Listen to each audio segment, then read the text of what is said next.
안녕하세요 여러분, 지금 프랑스 파리에 도착했습니다. 갑자기 제가 프랑스에서 인사드린 이유는 사실 지금 4개월차 명품 사업 매출 후기를 올려드려야 되는데 판매하고 있는 플랫폼과 스마트 스토어의 리뷰가 쌓이면서 지금 주문량이 늘어나다 보니 너무 바빠서 영상 촬영을 못하고 있었습니다. 그리고 주문량이 늘어나면서 현재 바잉팀을 통해 물건을 받아서 고객님께 드리고 있지만 수요보다 공급이 따라오지 못하고 있는 상황에서 주문이 많이 쌓여가고 있기 때문에 제가 직접 바잉을 왔습니다. 현지 바잉팀 물건도 받고 제가 직접 물건도 구매해서 고객님께 최대한 빨리 물건을 보내드리려고 하는 거죠. 스마트 스토어 기준으로 해도 발송 못한 주문 건수들만 해도 35건이 되고 있고요. 더 쌓이면 안 되겠다 싶어서 급하게 비행기 표를 끊고 프랑스로 넘어왔습니다. 자, 제가 지금 바잉할 금액은 현금으로 1억을 통장에 넣어놨고 또 다른 통장에 여유분을 5천만 원까지 넣어놔서 총 1억 5천만 원 정도의 바잉을 진행할 예정이고요. 바잉은 프랑스 파리부터 시작해서 남부까지 진행을 하면서 최소 2,800km 운전을 하는 게 이번 바잉의 목표입니다. 바잉에 관한 내용들도 많은 분들이 궁금해하실 테니까 제가 직접 경험하고 여기에서 느낀 점들을 영상으로 찍어서 여러분들께 공유드리고 실제 루틴과 그리고 하루하루가 어떻게 진행되는지 여러분들도 같이 체험해 보시면 좋을 것 같습니다. 자, 그러면 일단 유럽 바잉에서 우리 발휘도 해줄 렌터카 먼저 찾으러 가보겠습니다.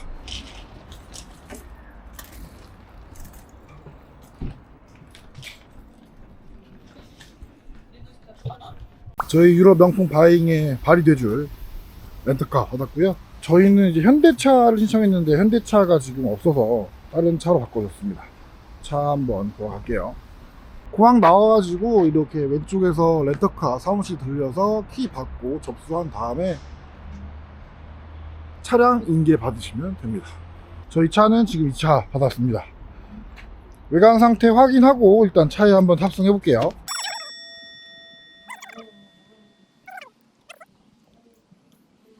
지금 출발 진행할 건데 저희가 총 얼마나 주행하는지 0km부터 시작해 보겠습니다.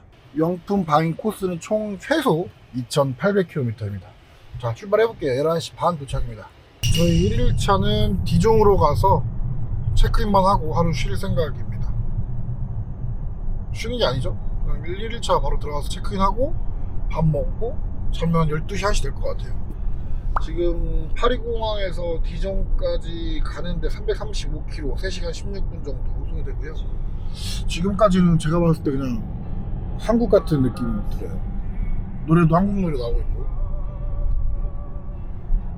일단 디종에 가서 또 영상 찍어보겠습니다. 첫 번째 목적지 디종에 도착했습니다. 330km 운전했고 현재 시간은 프랑스 시간 11시 40분, 한국 시간 6시 39분입니다. 지금 저희가 한국 시간으로 따지면 24시간, 24시간 넘게 깨어있는 중이네요. 숙소 가서 체크인하고 바로 자고 내일부터 또 열심히 움직여 보겠습니다. 안녕하세요 여러분, 오늘은 디종 2일차입니다. 디종 한번 보여드릴게요. 어제 새벽에 도착해가지고요 바로 체크인하고 잠 자고 지금 나왔습니다. 저희가 지금 이제 에르메스 매장을 갈 건데요. 지금 차에다가 캐리어를 보관하고 있는데 보시면 이렇게 캐리어에다가 전부 다 자물쇠까지 묶어놨어요. 프랑스에는 차량 트래범이 많다고 해가지고 저희도 혹시나 귀금속 같은 거 잃어버리지 않으려고 차에다가 이렇게 자물쇠까지 걸어놓은 상태입니다. 자, 그러면 2일차 에르메스 한번 쇼핑하러 한번 가보겠습니다. 종종 여기 디종에 물량이 많이 풀릴 때는 정말 많이 풀린다고 하더라고요. 그래서 저희가 처음 바잉 온 거기 때문에 디종까지도 꼼꼼하게 보면서 전부 다 내려가려고 하고 있습니다. 소도시다 보니까 조용하고 사람들도 많이 없고 깨끗한 도시 같아요. 에르메스 디종 가서 지금 물건 사고 왔고요. 지금 점심 첫 끼 먹습니다. 생각해보니까 어제 공항에서 비행기에서 먹은 기내식 먹고 지금까지 한 끼도 안 먹었더라고요. 그래서 지금 밥 시켰고 에르메스 디종 가서 바잉한 결과 한 5,600유로 넘게 구매했거든요. 한국 돈으로 지금 따지면 한 800만원에서 900만원 정도 사이 물건을 바잉했어요. 나름대로 물건 잘 주시더라고요. 가방까지도 살 뻔했는데 가방까지 보여주려다가 갑자기 이제 안 된다라고 하셔가지고 가방을 못 샀고 갔을 때 꽤 많은 물건들을 샀고 그 다음에 셀러랑도 편하게 이야기 잘하고 왔습니다. 자, 지금 이제 첫 끼 먹습니다. 첫 끼도 이제 저희가 사진 봤을 때 별로 양이 없는 줄 알았는데 양이 좀 많네요. 그래도 이게 다 먹어야겠죠. 밥 먹고 이제 저희는 다른 코스로 넘어가 보겠습니다. 자, 아침 아점을 먹고 이제 디종에서 쇼핑 일정을 마치고요. 이제 리옹으로 넘어갑니다. 자, 리옹까지 이동거리는 2시간 3분 193km이고요. 리옹으로 갔다가 그 다음 또 다른 일정이 또 있어서 빠르게 움직여야 됩니다. 자, 뒤에 보시면 디종에서 구매했던 에르메스 물건들이 쭉 있고요. 이게 쇼핑백이 작아 보이는데 정말 물건들이 많이 들어있습니다. 리옹까지 가서 물건을 구매한 다음에 오늘 하루에 얼만큼 물건을 발행했는지 이따가 또 한번 촬영해 보겠습니다. 자, 이제 디종에서 리옹으로 넘어가고 있습니다. 디종에서 리옹 넘어가는 동안에 제가 좀 여러분들께 설명을 좀 드릴 게 있어가지고 설명을 좀 드리려고 해요. 자, 이제 제가 명품을 발행하는 방식에 대해 설명을 좀 드릴 건데, 명품 발행은 크게 두 가지로 나눌 수가 있어요. 두 가지 방식이 뭐가 있냐면 핸드캐리 방식과 부가세 환급 방식이 있습니다. 이게 뭐냐면 핸드캐리 같은 경우에는 내가 여기 유럽에 여행을 와서 물건들을 구매하고 그 물건들을 한국에 갈 때 텍스 리펀을 받아가지고 그 부분을 이용하는 게 텍스 리펀 핸드캐리 방법이고요. 두 번째는 부가세 환급이라는 게 또 있어요. 자, 부가세 환급을 설명을 드리려면 여러분들이 부가세에 대해서 조금 이해를 하셔야 됩니다. 부가세는 한국에도 있고 유럽도 같이 있는 거예요. 부가세는 뭐냐면 세금입니다. 국내에서 소비하겠다는 전제하에 모든 물건들의 한국에도 부가세 10%가 부여가 되어 있어요. 그런데 그 상품들을 내가 국내에서 소비하지 않고 외국으로 수출을 하게 되면 부가세를 환급을 해줍니다. 대표적으로 한국에서 유행했던 역직구 플랫폼 쇼피라는 곳이 있죠. 쇼피 플랫폼도 물건을 판매하면 판매한 거에서 내가 국내에서 구매했던 구매가에 있는 물건에서 부가세 환급을 진행해 줍니다. 그런 것처럼 이 프랑스에서도 부가세 환급이 되는데요. 프랑스 같은 경우에는 부가세가 20%예요. 자, 그럼 여기서 쉽게 생각했을 때 우리가 물건을 구매하면 부가세 환급을 받는다. 그럼 20%를 싸게 더 구매할 수가 있는 거죠. 자, 거기에서 또 하나 뭐가 있을까요? 자, 에르메스하고 루이비통, 샤넬 같은 이런 하이엔드 브랜드는 수요보다 공급이 훨씬 적습니다. 그럼 뭐가 붙죠? 피가 붙는 거예요. 피. 더 비싸게 웃돈을 주고 사람들이 거래하기 시작합니다. 자, 그러면 우리는 여기 프랑스에서 물건을 최소 부가세 환급 받으면서 10에서 20% 정도 물건을 더 싸게 받고 한국으로 들어와서는 피를 붙여서 파는 거죠. 여기에서 우리가 명품으로 마진을 남길 수가 있는 거예요. 자, 그럼 부가세 환급 어떻게 하냐면 이 프랑스에 법인이 있는 현재 업체들이나 아니면 명품을 다루고 있는 업체들과 계약을 해서 우리가 부가세 환급 받을 수 있는 건데, 부가세 환급 해가지고 20%가 다 주는 건 아닙니다. 그쪽에서도 업체에서도 마진을 챙기고 수수료가 나가기 때문에 그 부분은 이제 반반쇼라든지 비율이 나눠져 있습니다. 그래서 저는 이제 부가세 환급 방식으로 지금 발행을 진행하는 건데 조금 더 복잡하고 돈이 조금 더 오래 묶이는 경우가 있어요. 왜냐면 부가세 환급은 환급 신청하면 보통 3개월 아니면 2달 이렇게 걸릴 수도 있기 때문에 조금 더 오래 걸리지만, 이 방법을 선택한 이유는 지금 프랑스 자체에서도 텍스 리펀에 대한 규제들이 조금씩 강화가 되고 있어요. 이게 무슨 말이냐, 프랑스에서 텍스 리펀을 받을 때는 여행자에 한해서 텍스 리펀을 해주는 거예요. 많은 셀러분들이나 많은 구매대행 업자들, 그리고 또 많은 사람들이 이 텍스 리펀을 이용해서 여행자가 아님에도 불구하고 이 텍스 리펀을 가지고 수익을 만들어내다 보니까 프랑스에도 조금씩 제재가 들어가고 있습니다. 자, 그러면 우리가 텍스 리펀이 안 될 경우에는 당연히 사업이 될 수가 없겠죠. 그렇기 때문에 저는 핸드캐리 방식보다는 부가세 환급 방식으로 진행을 하고 있는 거고, 최근에 실제로 제가 아시는 분들 몇 분도 프랑스 파리에서 나올 때 텍스 리펀이 거절됐습니다. 텍스 리펀만 거부가 되면 문제가 없는데 거기에서 또 10% 벌금까지 매겨요. 이렇게 되는 경우에는 당연히 우리가 적자를 볼 수밖에 없죠. 그래서 모든 사업은 저는 꾸준히 롱런할 수 있는 아이템을 찾고 거기에서 어떻게 방식을 만들지를 구상하다 보니까 지금 부가세 환급 방식이 가장 적합하다 판단해서 저는 이 방식으로 진행을 하고 있습니다. 지금 리종에서 쇼핑하고 나왔습니다. 리종에서 지금 물건을 구매하고 나오는데 2시간이 좀 넘었어요. 손님이 토요일이어가지고 너무 많아가지고 들어가서 대기만 1시간 정도 했고 셀러가 붙어가지고 구매하는 데가 또 1시간 걸렸습니다. 셀러가 일단 월요일날 오면 가든파티하고 유명한 가방 같은 거 보여줄 수 있다. 지금 토요일이라서 사람이 너무 많아가지고 재고가 빠진 상태여서 보여줄 수가 없다고 했는데 일단은 지금 한 3,000유로 정도 구매했어요. 그래서 오늘은 지금 한국 돈으로 하면 1,000만원 정도 좀 넘게 되지 않았나, 구매하지 않았나 싶습니다. 토요일날에 바잉하는 거는 약간 조금 추천하기가 좀 힘들 것 같습니다. 손님들이 너무 많고 셀러분들도 약간 지쳐있다 보니까 아무래도 웃으면서 대화하기가 쉽진 않은 것 같았어요. 그래서 다음 주 평일에 오면 가방도 보여준다고 했고 그 다음에 셀러가 위챗 아이디까지 줬어요. 그래서 위챗으로 갖고 싶은 거라든지 구매하고 싶은 게 있다고 하면 채팅 주면 자기가 이제 월요일날 화요일날 준비해 보겠다 말을 했거든요. 월요일 화요일 날에는 여기 오는 또 일정이 아닙니다. 바잉이 쉽지만은 않네요. 그래도 한국보다는 물건도 정말 많이 보여주고 정말 많이 찾을 수 있다는 점, 그건 좋은 것 같습니다. 저희는 이제 프로방스로 이동합니다. 남부 바잉을 제대로 하기 위해서 이제 프로방스에 가서 프로방스에서 이틀 정도 숙소에서 좀 머무를 예정이고 이제부터 진짜 바잉 시작합니다. 남부 쪽이 이제 바잉할 때 가장 좋은 곳인데 물건도 많이 있고 셀러분들도 좀 물건을 좀 많이 주는 곳으로 유명해요. 그래서 남부 쪽을 이제 제대로 본격적으로 바잉을 진행해 보겠습니다. 자, 지금 저희 기름 떨어져서 기름 넣으러 왔어요. 이로카에서 렌트했을 때 줬던 계약서가 있는데 계약서 자세히 보시면 옥탄가 95 이상 이런 거 여라고 써 있습니다. 이쪽에. 그러면 여기에서 내가 봤을 때 어떤 건지 보시면 되는 거예요. 95냐 98이냐 95를 넣으시면 되는 거고, 여기는 한국과 다르게 먼저 휴게소 안에 들어가셔가지고 넘버를 말씀하신 다음에 이거 충전하겠다 말씀하시고 금액 지불하고 나서 그 다음에 충전을 하시면 됩니다. 기름 넣는 게 생각보다 어려울 줄 알았는데 해보니까 역시 또 할만합니다. 또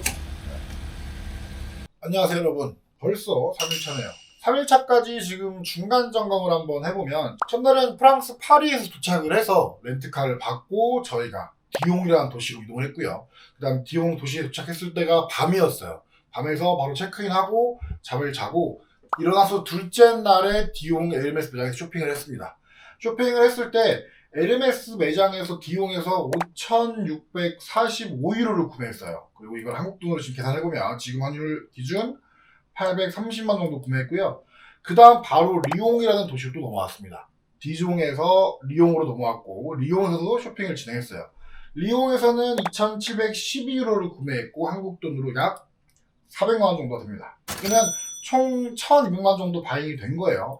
이게 금액이 좀 작아 보일 수가 있죠. 그렇지만 사실 저희 현지 바잉의 이번 목표는 남부 쪽이에요. 남부. 그래서 디종과 리옹은 그냥 남부로 가는 경로에 있어서 지나가다가 한번 들려보자 정도였는데 그래도 뜻밖의 좋은 성과들을 좀 많이 낸 것 같습니다. 기대하지 않았었는데도 불구하고 좋은 물건들이 많이 있었고, 제 생각에는 소도시다 보니까 잘 팔리고 인기 있는 품목들도 좀 많이 재고가 있었고 그 물건들을 좀 많이 구매했고요. 그 다음에 한국에서도 구매하기 힘든 것들 위주로 좀 많이 샀어요.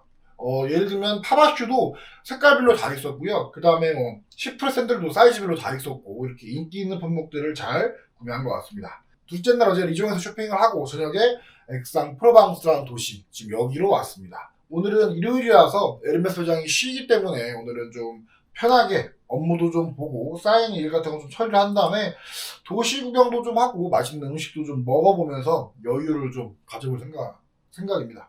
3일까지 바잉했던 후기를 좀 말씀드리면 재밌다. 너무 재밌습니다.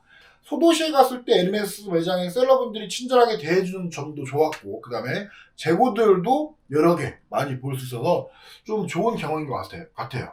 자, 오전 업무를 마치고 이제 아침 겸 점심 먹으러 미아보 광장이라는 곳에 왔습니다. 여러분께 항상 보면 이렇게 중고품들 파는 이제 플리마켓 같은 게 활성화가 좀 잘 돼 있는 것 같아요. 저도 이제 개인적으로 이런 거 사가지고 이렇게 하나씩 가져가는 게 추억이라 생각해가지고 좀 많이 사가려고 하는데, 사가면 또 집에 있는 와이프가 또 뭐라고 합니다.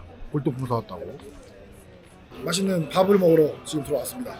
밥집에서 이제 직원분이 추천해주신 음식으로 시켜서 메뉴 시켰고요. 성인들이 누릴 수 있는 특권 낮술을 먹어보겠습니다. 화이트 와인 시켰습니다. 자, 화이트 와인이 먼저 나왔습니다.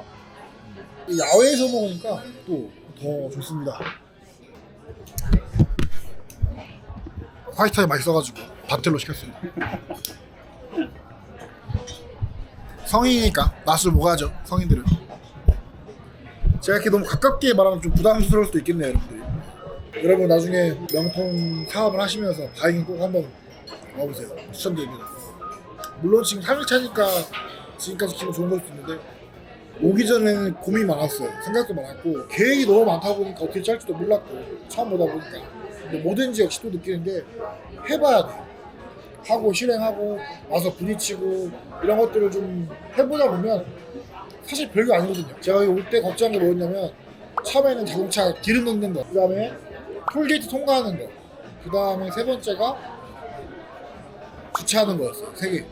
별거 아닌 것 같은데 안 해봤으니까. 근데 와서 해보니까 역시 별거 아니더라고요. 뭔가 실행을 해내면 사실 뭐 별게 아닌 것 같아요. 그리고 또 그걸 해내면 또 성장할 수 있는 기회가 되는 것 같고, 그래서 여러분들도 나중에 꼭 바잉은 한번, 명품 바잉은 꼭 진행해보시는 걸 추천드립니다. 자, 저희 시키는 메뉴 나왔습니다. 스테이크 하나 시켰고요. 그 다음에 트러플 치즈 파스타 시켰습니다. 점심을 맛있게 먹고 숙소에서 좀 쉬다가 다시 저녁에 나왔습니다. 프로방스에서 저녁에 이제 불이 켜지고 있습니다. 사실 유럽은 밤의 분위기가 더 이쁜 것 같아요. 조명이 켜지면 약간 은은한 주광색 빛으로 나와서 좀 낭만이 느껴진다고 할까, 그런 느낌이 좀 많이 들고요. 동양인이 거의 없어요. 프랑스 파리만 가도 동양인이 정말 많고 한 식당만 가도 꼭 한국 분들이나 동양인 분들이 계시는데 여기는 정말 동양인 분들이 거의 없습니다. 프로방스에서 3일차이고요. 야외에서 이렇게 술 한잔 먹으면서 저녁 식사로 왔습니다. 제가 시킨 메뉴는 이제 스테이크 시켰고요. 그 다음에 1인분은 이제 샐러드 시켰습니다. 안녕하세요 여러분. 오늘은 4일차입니다. 오늘은 프로방스에서 물건을 바잉 진행할 거고요. 어제 일요일이었죠. 일요일은 푹 쉬는 시간을 가졌고 오늘 월요일 프로방스에서 물건 바잉을 진행합니다. 오늘 일정은 프로방스에서 물건 바잉하고 마르세유로 넘어갔다가 마르세유에서 또 생트오페라는 곳까지 갈 거예요. 그래서 오늘은 총 3군데에서 바잉을 진행할 거고 마지막에는 칸으로 들어가서 체크인하고 숙박까지 할 예정입니다.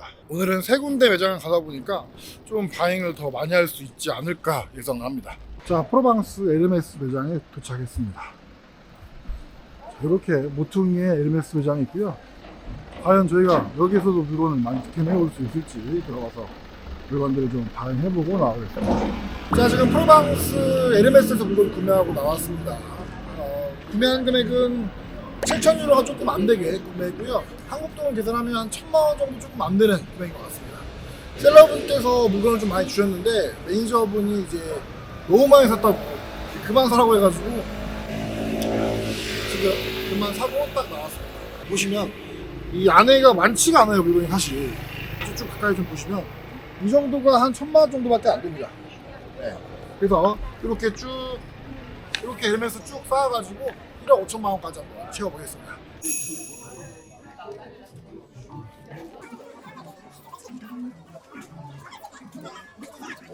자, 여러분 지금 여기는 마르세유 지하주차장입니다. 자, 마르세유 에르메스에서 지금 물건 구매하고 나왔는데 한국 돈으로 한 1,500만 원 좀 넘게 구매한 것 같아요. 정확한 금액은 계산해서 봐야 할 것 같긴 한데 지금 문제가 생겼습니다. 무슨 문제 생겼냐? 에르메스를 많이 샀더니 이렇게 차가 지금 꽉 찼어요. 이 큰 캐리어는 큰 종이백이 뭐냐면 에르메스 물건을 많이 샀을 때 누군가 혹시 훔쳐가지 않기 위해서 이렇게 포장 크게 해주는 건데요. 이 박스에는 최소 4개, 5개씩의 물건들이 들어가 있습니다. 여기 지금 이렇게 꽉 차 있고 여기만 꽉 찬 게 아니고 지금 차에 보시면 이 뒤에도 꽉 찬 게 보이시죠? 여기 보시면 이렇게 하나, 둘, 또 여기 보면 하나, 둘 이런 식으로 꽉 차 있어요. 한국에서는 구매하기 쉽지 않은 물건들을 여기 현지에서는 정말 많이 쉽게 구할 수 있고 아직까지 중간 상황에서 가방까지는 구매 못했지만 그래도 꽤 많은 인기 있는 품목들을 지금 구매했습니다. 자, 지금 테트리스를 다시 좀 해서 운전할 때 좀 시야도 확보해야 되고 어떻게 차를 좀 효율적으로 쓸 수 있을지 좀 판단해서 다시 물건들을 넣어봐야 할 것 같습니다. 지금까지는 나름 성공적으로 바잉이 진행되고 있습니다. 여러분들 혹시나 바잉 오실 분들 계시다고 하시면 무조건 더 큰 차를 내세요. 자, 그러면 숙소에 가서 다시 또 영상 찍어보겠습니다. 자, 여러분 칸에 도착했습니다. 칸 호텔에 지금 체크인 했고요. 자, 지금 호텔 들어오자마자 지금 뭐 하고 있냐면 저희가 들어오자마자 저희가 이제 차에서 물건 빼가지고 보고 있어요. 오늘이 4일차라 말씀드렸죠. 4일차인데 벌써 이렇게 많이 쌓였어요.